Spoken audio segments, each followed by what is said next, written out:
Tai iš tikrųjų mes labai džiaugiamės galėdami priimti Vytauto didžiojo universitete 36-ąją Tarptautinės mokyklos psichologų organizacijos konferenciją,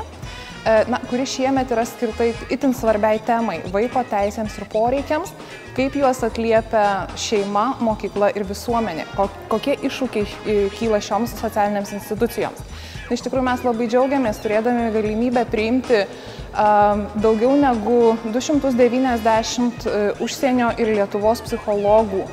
socialinių darbuotojų šiek tiek ir kitų su vaikais ir vaiko teisėmis dirbančių sričių specialistų. Mūsų konferencijoje galėdami sudaryti jiems erdvę Vytauto didžiojo universitete, diskutuoti, dalinti savo patirtimi,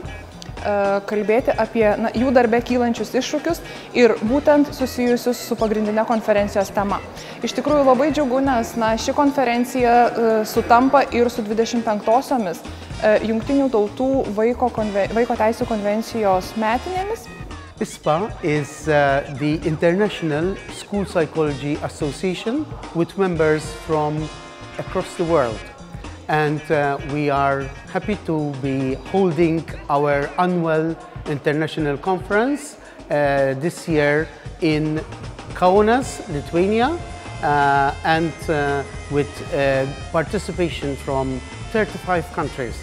And ISPA, as an international organization, has been one of the promoters of the United Nations Child Rights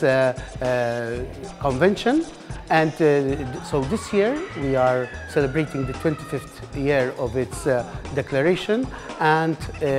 many papers and one keynote is dedicated to this area, and we hope that